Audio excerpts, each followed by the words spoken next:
Salut les disciples, comment va la boxe? Mois de février. Il s'est passé beaucoup de choses, alors je vais essayer d'être bref. Commençons par Chris Eubank Jr. qui est allé remporter son premier combat dans la catégorie des poids super moyens contre Reynold Kinlan. Ça a été un combat assez facile pour lui. Ce qu'on peut lui reprocher, c'est, comme toujours, d'en faire un peu trop, de faire un petit peu trop le fanfaron sur le ring, de faire son show.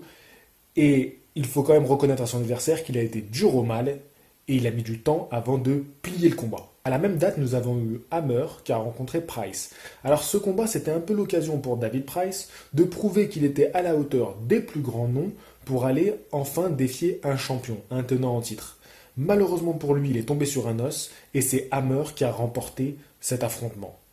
Donc ça va peut-être être l'occasion pour Hammer de revenir sur le devant de la scène. Ensuite, nous avons eu Christian Mbili qui a fait son premier combat professionnel. Mbili, je vous rappelle qu'il vient de la Team Solide qui avait cartonné à Rio. Et cette fois-ci, il est rentré chez les pros. Il a décidé de traverser l'Atlantique et d'aller chez les Canadiens. Je trouve que c'est un très bon choix pour lui, car qui plus est, le Canada est aux portes des États-Unis et ça peut être l'occasion pour lui d'aller, pourquoi pas, faire quelques combats là-bas. Donc, ce premier combat, il l'a fait au Canada et il a remporté par KO. Bravo à lui. Ensuite, nous avons eu Roy Jones qui est allé combattre contre un boxeur, un ex-boxeur de MMA et de combat main nue. Alors, on va surtout reconnaître l'exploit de Roy Jones qui à 48 ans continue de boxer, mais à quel prix et comment va finir Roy Jones qui a été l'un des plus grands noms de ces dernières années et qui est l'une des légendes de la boxe anglaise. Ensuite, Lehman Patterson qui a fait son grand retour pour aller défier le champion WBA des poids Walter, qui est David Avanessian. Il a remporté ce combat au point et pour lui c'est l'occasion d'avoir une deuxième chance, de donner un second souffle à sa carrière professionnelle. Je vous rappelle qu'il était surtout présent à la grande époque de Amir Khan par exemple et il a fait des combats qui sont restés gravés dans ces dernières années, même si pour moi c'est pas un immense champion, mais je loue son retour qui est quand même assez remarquable. Dans la même soirée, nous avons eu Adrian Bronner qui tente lui aussi depuis quelque temps de faire son retour, de lui aussi donner un second souffle à sa carrière, qui est plus ou moins morte depuis sa défaite contre Maidana. Quand même, il faut reconnaître qu'il a été bien bousculé à ce moment-là et que tout son aura s'est évaporé quand il a été complètement bousculé par la boxe de Maidana.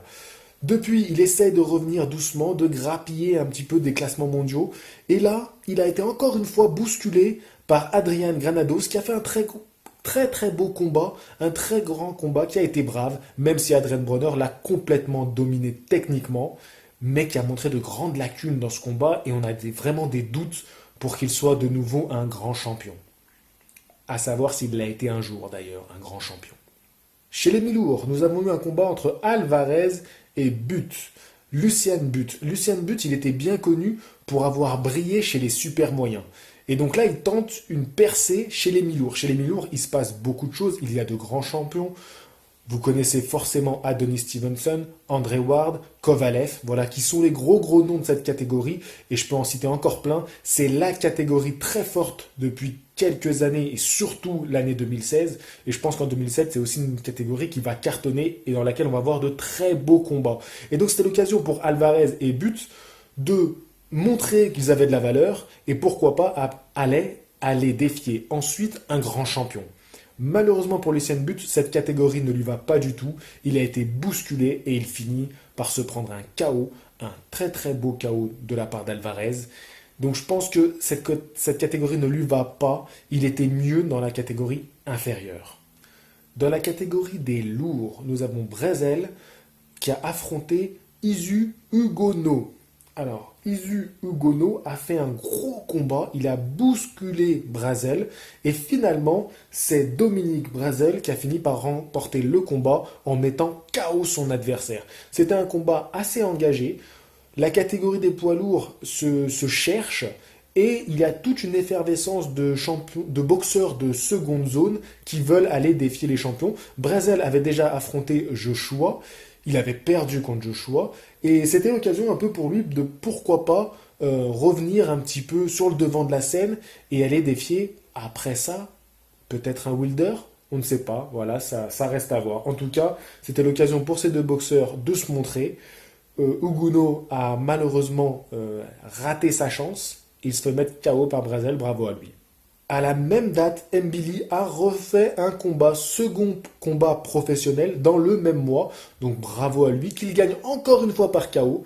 Mbili va prendre quelques vacances, il me semble, mais il est bien parti pour cartonner dans cette catégorie des super moyens. Je l'imaginerais plutôt en moyen, car il est assez petit et trapu. Donc, mais bon, je pense qu'il a envie de garder cette masse musculaire et qu'il ne descendra pas. Mais en tout cas, pour l'instant, il déchire. Et enfin, à cette date, le grand combat a été Wilder contre Washington. Donc Wilder, je vous rappelle, est le champion du monde WBC et c'est un Américain. Ce combat, on attendait beaucoup parce que Wilder revient de blessure. Il avait été blessé lors de son dernier combat à la main. Donc pour un boxeur, c'est terrible d'être blessé à la main. C'est comme un danseur qui est blessé au pied. Et du coup, on était un petit peu... on le surveillait, quoi. On était un petit peu en tant qu'observateur et se dire, bon, qu'est-ce que ça va donner? Eh ben, ça n'a pas loupé, combat très décevant. Les deux adversaires ont passé leur temps à s'observer et ça finit par un KO. Donc Wilder met son adversaire KO. Washington n'a rien fait, il n'a pas vraiment tenté sa chance. Il est resté à distance. Pourtant, il était massif, il était impressionnant et je pense qu'il avait des bonnes qualités de boxeur. Mais vraiment, on s'est ennuyé pendant 5 rounds. Alors, bien sûr, ça finit sur un KO, donc on va garder ça. Mais on est quand même très déçus et Wilder ne nous a pas convaincus et on retrouve même le Wilder plutôt brouillon. Donc il nous a montré beaucoup plus de belles choses dans ses derniers combats et là c'est très frustrant. Alors accordons-lui le fait qu'il revient de blessure, donc attendons de voir son prochain combat. Mais il va falloir vite qu'il se remette en selle parce qu'on espère le voir contre Joshua s'il remporte bien sûr son combat contre Klitschko. Et ça j'en ai pas vraiment le moindre doute, mais ça risque d'être compliqué, même si Wilder a toujours la foudre au bout des poings. Alors, ce qu'on peut quand même révéler sur ce combat, c'est que Washington est un ex-footballeur américain et que Wilder est un ex-basketteur. Donc ça en dit beaucoup sur la catégorie des lourds. Et d'ailleurs, il est temps que je refasse une vidéo sur ce thème. Enfin, un combat qui est à noter et qui est très intéressant pour nous, c'est le combat de Jarrett Hurd contre Tony Harrison, qui était pour le titre IBF des Super Welter. Donc c'était un titre qui était vacant. C'est Jarrett Hurd qui a remporté ce combat. Et ce qui est très intéressant pour nous, les Français, c'est que Cédric Vitu va faire une sorte de finale mondiale contre un Italien et celui qui remportera ce match, le vainqueur de ce combat, va défier ce nouveau champion IBF. Donc Cédric Vitu, s'il bat cet Italien, il aura enfin sa chance mondiale. Je vous en ai aussi parlé dans une vidéo. Si vous ne connaissez pas Cédric Vitu, allez checker ça. Donc à fond derrière Cédric Vitu et j'espère vraiment qu'il va aller bousculer ce champion qui est abordable. C'est le plus abordable dans cette catégorie, il me semble. Après, ça reste un championnat du monde, donc ça va être chaud. Ça va être encore une étape supérieure pour lui. Mais il est à ta portée, Cédric, alors go. Fini pour les professionnels, passons maintenant au monde amateur et ce qu'on appelle maintenant la boxe olympique. Car vous savez qu'en France, c'est une catégorie qui nous excite beaucoup depuis les Jeux de Rio. Et on a eu 3 événements en France complètement fabuleux dont je voulais absolument parler dans ce Comment va la boxe. Parce qu'il faut mettre en avant nos jeunes champions qui sont nos champions de demain. Et c'est sûrement ces noms-là que vous allez supporter pour les Jeux de Tokyo, parce que Tokyo c'est bientôt, c'est en 2020, et ce sont ces jeunes qui se préparent. Alors commençons par le premier événement qui a été les finales féminines au Havre.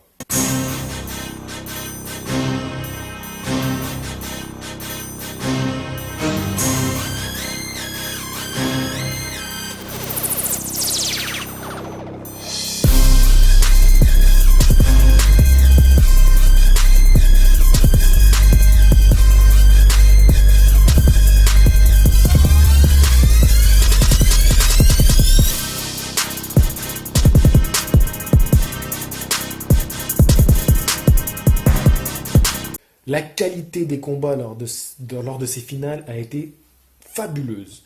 Vraiment, je me suis régalé à regarder les filles. C'était génial. Elles ont combattu tous les préjugés. Et il y avait vraiment une qualité de boxe et d'engagement que, des fois, je peine à trouver dans les combats professionnels.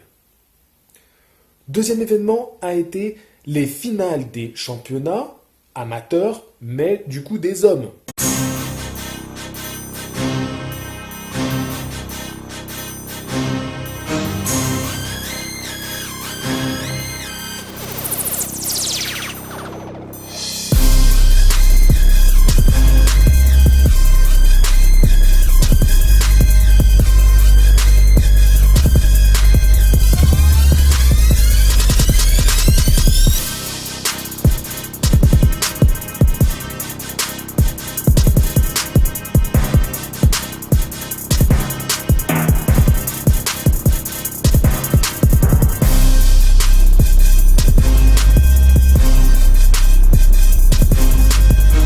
Encore une fois, de très bons champions, des combats équilibrés et pareil, c'était un grand plaisir.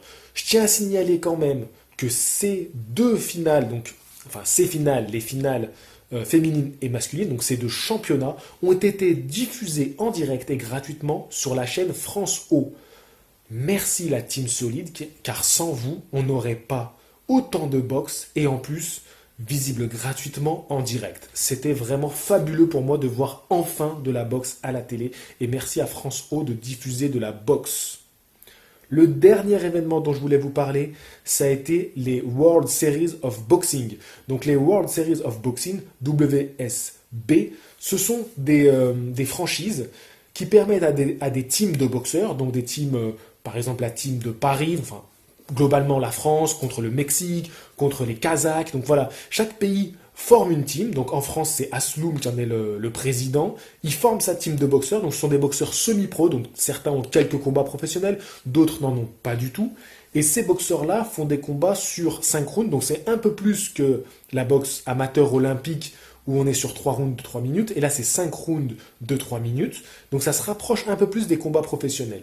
Et on a eu du coup un affrontement entre la France et l'Angleterre. Donc il y a déjà eu un tournoi qui a commencé, mais là je vous en parle parce que c'était diffusé sur SFR Sport. Donc voilà encore une chaîne qui passe de la France, de la boxe en France gratuitement, et c'est un régal pour nous. Alors ce qui s'est passé pendant ces championnats WSB, donc on a perdu contre les Anglais, malheureusement ils ont ramené une énorme équipe et on a eu du mal à gagner nos combats. Mais ce qui est très intéressant, c'est qu'on avait des stars, qui nous représentaient, notamment Eli Konki, qui malheureusement a perdu son combat, mais qui a fait un super combat en termes de technique.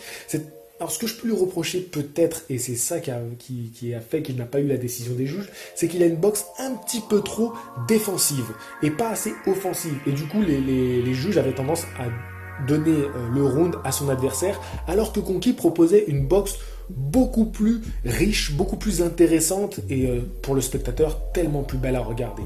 Konki doit être très frustré parce que déjà qu'il avait perdu sans ramener de médaille lors des Jeux de Rio, parce que voilà, il faisait partie aussi de la team solide. Là, il perd encore dans ces championnats World Series of Boxing. Donc c'est un peu dur pour lui, mais il ne faut pas qu'il baisse les bras parce que c'est un super boxeur et il a encore une marge de progression énorme. Il est fabuleux à regarder boxer, vraiment incroyable. Nous avons eu encore Kevin Lele qui avait fait son championnat sa finale en championnat amateur la semaine d'avant. Donc on a senti que pendant son combat, il a bûché sur le plan physique. Et ça a été très difficile pour lui d'enchaîner les 5 rounds. Donc, mais bravo à lui d'avoir enchaîné ces deux compétitions, c'est vraiment un exploit. Nous avons eu aussi Jonathan Nakto, qui lui est un boxeur qui a fait ses premiers pas chez les professionnels. Donc il était face à un super boxeur, un champion des super lourds, donc la catégorie des super lourds. Je vous rappelle que c'est la catégorie dans laquelle Tony Yoka a remporté sa médaille d'or. Et les Anglais cartonnent dans cette catégorie. Il faut savoir que le champion olympique avant Tony Yoka a été un Anglais. Que c'était en finale contre Tony Yoka, il y avait un Anglais. Et l'Anglais qu'a rencontré Jonathan, il s'entraîne avec ces deux poids lourds-là. Donc Joshua, l'ex-champion olympique et maintenant champion du monde professionnel. Et Roy Jones, non pas Roy Jones, bref, on s'en fiche. Un Anglais, de toute façon les Anglais, il faut pas se retenir leur nom. Non, je rigole. Mais là, je rigole, je déteste les Anglais, mais quand même, ils cartonnent en boxe, ils sont incroyables, et surtout chez les poids lourds. Voilà, ils ont Tyson Fury, ils ont Joshua, ils ont David Haye. Enfin, ils ont tellement de boxeurs poids lourds, tellement bons. Alors voilà, son adversaire s'entraîne dans cette team-là. Il n'a pas à rougir, il a fait un beau combat, il a même bousculé cet Anglais. Donc, et cet Anglais, je vous dis son nom, Fraser Clark, il sera sûrement en finale des Jeux de Tokyo. Donc retenez bien son nom aussi. Et ensuite, nous avons eu nos deux stars, Sofiane Oumiya et Suleiman Sissoko, qui ont tous les deux remporté leur combat. Donc on perd 3-2, mais nos deux victoires sont là. Sofiane Oumiya qui faisait son premier combat dans la World Series of Boxing. Et il a été très impressionnant. Voilà, on nous reproche des fois de pas être assez professionnel dans sa boxe. Et moi, j'ai trouvé que justement dans ce combat, il cherchait vraiment à visser les coups. Il cherchait à faire mal à son adversaire. Il y avait cette intention-là, parce que lui, dans les combats où j'ai pu le voir, il avait un peu c'était un boxeur acharné qui mettait tout dans la vitesse et un peu trop touche. C'est ce que je pouvais lui reprocher avec les mains un peu ouvertes. Mais du coup, ça donnait une boxe qui surclassait ses adversaires parce qu'il était ultra rapide et il a des enchaînements de coups qui sont rarement prévisibles. Et là, il était face à un Anglais qui avait une boxe très académique, très basique, et ça a donné une opposition de style, un régal pour les spectateurs. Et il a remporté ce combat, et en plus, il allait le chercher en guerrier cette fois, parce que comme il a voulu un peu plus marquer les coups, et ben il a pris des coups, et donc il a pris des risques. Donc voilà, je trouve qu'il a un peu changé sa boxe, il a même changé un peu de physique, je l'ai trouvé plus musculeux sur ce combat, donc à voir, et je pense qu'il a encore une marge de progression énorme chez ce boxeur, et je trouve que c'est un boxeur fantastique et au grand cœur. Dernier combat de Souleymane Sissoko, qui lui a été fabuleux dans la première partie du combat. Il a surclassé son adversaire, mais vraiment, il était plus rapide, plus puissant, il s'amusait avec ses jeux de jambes, avec même des petites erreurs en début de combat, avec des pertes un peu d'équilibre, mais il a été fougueux dans la première partie de combat, et ensuite, en fin de combat, il a un peu peiné, il a un peu bûché, et il a manqué un peu de souffle, et là, son adversaire y est allé de bon cœur, et il a touché Souleymane, au point que Souleymane a été ouvert à l'œil, et ça l'a beaucoup gêné en fin de combat. Souleymane s'est fait un peu peur sur ce combat, mais il a été tellement incroyable qu'il remporte haut la main ce combat, il n'y a rien à dire, mais voilà, il a un peu bûché en fin de combat, il faut quand même relever ce point-là. Alors, il a fait son entrée chez les professionnels dans une super soirée sur Canal+, en mois de janvier, donc je vous en avais parlé le mois dernier. Donc voilà, il se passe beaucoup de choses dans sa vie, donc je pense c'est émotionnellement qu'il arrive à se réguler, parce que je pense que physiquement, il est prêt, il est incroyable, c'est déjà un pro. Physiquement, techniquement, c'est déjà un pro. Et je pense que c'est émotionnellement qu'il y a tellement de choses qui se passent dans sa vie, qu'il veut tellement bien faire, que peut-être qu'il va trop en faire. Et vraiment, il a tout pour devenir un super champion. En plus, dans cette catégorie des poids super Walter, qui est une incroyable catégorie. Donc voilà, on a eu 3 événements superbes en France.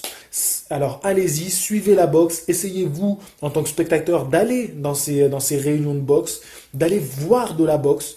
C'est grâce à la Team Solide, c'est grâce à des champions comme Cédric Vitu qui ont des titres européens et qu'on peut amener des champions en France pour défier des boxeurs et faire de grandes réunions. Donc c'est génial, vive la boxe, à la prochaine vidéo les gars, fighting!